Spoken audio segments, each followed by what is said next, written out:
Hello everyone, अस्सलाम वालेकुम। उम्मीद है आप सब लोग ठीक ठाक होंगे। अच्छा, आज की वीडियो में हम बात करेंगे डेटा क्लीनिंग एंड विजुअलाइजेशन के ऊपर। Data cleaning and visualisation data science का एक सेकंड कंपोनेंट होता है। पहले कंपोनेंट में मेरी लास्ट वीडियो में मैंने बताया था कि आपने डेटा एक्सेस करना है। अब जब आपने सक्सेसफुली डेटा एक्सेस कर लिया है और उसको लोड कर लिया है, तो अगला जो नेक्स्ट कंपोनेंट है वो है डेटा क्लीनिंग का, और उसमें साथ साथ आप थोड़ी थोड़ी विजुअलाइजेशन भी करेंगे। अब डेटा क्लीनिंग एक बहुत वेस्ट फील्ड है। इसमें आपको जनरल जो डेटा साइंस स्किल्स हैं वो भी चाहिए होते हैं, और दूसरा जहाँ पे आपके पास डेटा रैंगलिंग और डेटा इंजीनियरिंग के कंपोनेंट्स आते हैं, सब कंपोनेंट्स हैं इसके, जहाँ पे अपने न्यू वेरिएबल्स को डिराइव करना है, उनको बनाना है based upon the given information. तो उसके लिए आपको फील्ड बेस्ड नॉलेज जो है वो होना चाहिए, और वो मैंडेटरी होता है, क्योंकि उसके बिना आप कुछ कर नहीं सकते। अब डेटा क्लीनिंग क्यों ज़रूरी है? डेटा जब भी हमारे पास आता है, अगर तो वो डेटा जो स्मॉल है और हमारे अपने एक्सपेरिमेंटल फील्ड से आ रहा है, या हमारी अपनी ऑर्गेनाइजेशंस या ऐसे एक्सपेरिमेंट से आ रहा है जिनको हम खुद से देख रहे हैं, तो उसमें चांस हो सकते हैं कि डेटा में कोई इशू ना हो। लेकिन वो डेटा कि जिसको हम बड़े बड़े डेटा बेसिस से, और जो बिग डेटा सेट है, जब उसको हम रिट्रीव करते हैं, एक्सेस करते हैं, तो ये हाईली लाइकली है और इम्पॉसिबल है कि वो कभी आपको बहुत अच्छे फॉर्मेट में मिले।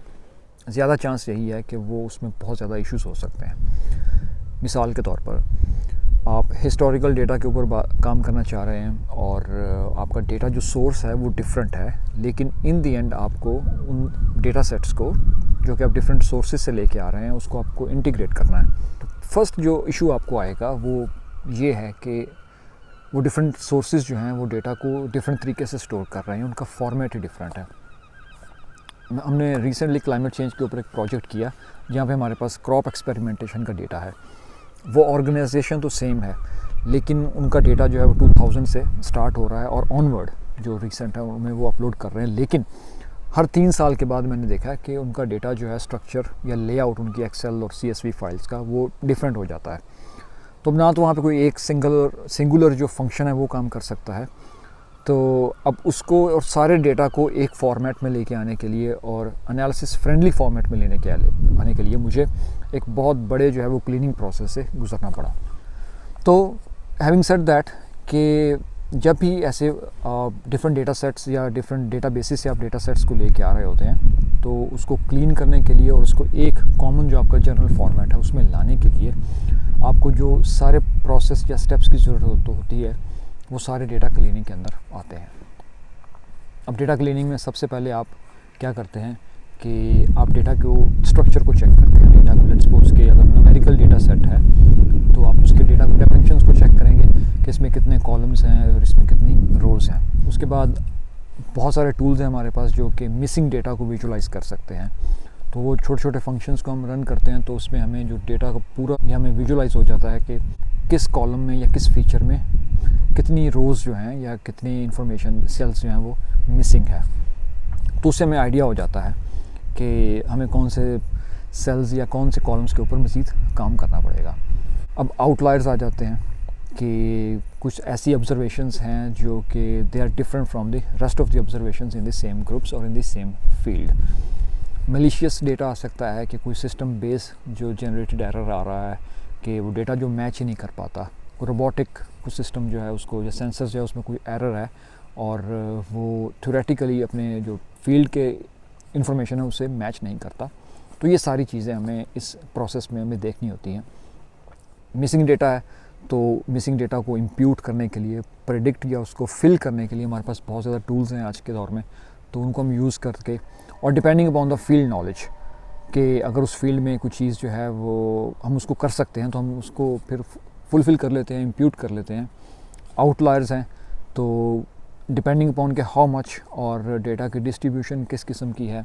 अगर बहुत ज़्यादा डेटा जो है वो स्क्यूड है तो हम डिफरेंट काइंड ऑफ ट्रांसफॉर्मेशंस है उनको हम यूज़ करते हुए ट्रांसफॉर्म करते हैं। लेकिन coming back to my main point, it all depends upon your field, कि आपका जो फील्ड है या किस फील्ड के डेटा के ऊपर आप काम कर रहे हैं।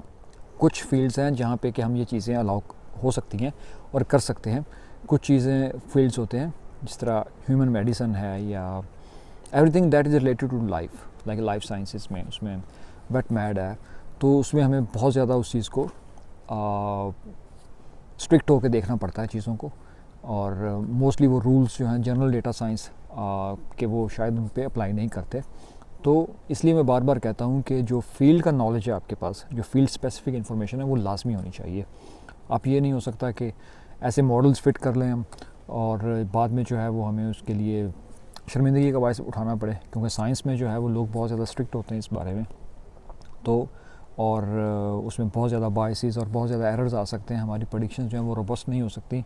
हम यूज़ तो कर सकते हैं, कोई भी डेटा बना के किसी चीज़ के अंदर थ्रो किया, वो हमें कुछ ना कुछ निकाल के दे देगा, लेकिन ये कि हमें उसकी असम्पशंस को मीट करना पड़ता है। तो फिर इसके अलावा क्लीनिंग में लेट्स सपोज कि हमारे पास बहुत ज़्यादा फ़ीचर्स हैं जिसको हम कॉलम्स कहते हैं, लेकिन हमें मखसूस 15 से 20 पे ऊपर काम करना है। तो डेटा को रिड्यूस करने के लिए उसके स्टोरेज को, उसके साइज़ को, तो हम स्पेसिफिक जो डेटा अपने काम के रिलेटेड है उसको हम सिलेक्ट कर सकते हैं। अगर हम किसी ख़ास कम्युनिटी, किसी ख़ास जियो स्पेशियल लोकेशन के ऊपर काम करना चाह रहे हैं, तो हम उसका जो टारगेट है उसी को फ़िल्टर कर सकते हैं, ताकि हम रेस्ट ऑफ द डेटा जो है हम उसको मूव कर दें। और इसी तरह हमें फिर डेटा रैंगलिंग आ जाता है कि डेटा रैंगलिंग में और डेटा इंजीनियरिंग में ये होता है कि जो गिवन द बेस इंफॉर्मेशन, उसकी बुनियाद पे हम नए जो वेरिएबल्स है उसको कैलकुलेट कर सकते हैं। मिसाल के तौर पर बेस्ड ऑन डिफरेंट फील्ड्स बहुत ज़्यादा डिफरेंट इंडिसेस होते हैं, फीचर्स होते हैं। लेट्स सपोज कि एग्रीकल्चर में क्रॉप हेल्थ को नापने के लिए एक बहुत ही स्ट्रॉन्ग फीचर यूज़ किया जाता है, नॉर्मलाइज्ड डिफरेंस वेजिटेशन इंडेक्स। तो ये डिफरेंट रिमोट सेंसिंग के जो लाइट के बैंड्स हैं उनको यूटिलाइज़ किया जाता है। इस तरह हमें डिजीज़ इंसिडेंस यूज़ करना है, तो हमें उसके लिए जो इन्फेक्टेड पॉपुलेशन है एंड जो टोटल पॉपुलेशन है उसके बारे में हमें पता होना चाहिए, उसका काउंट हमारे पास होना चाहिए।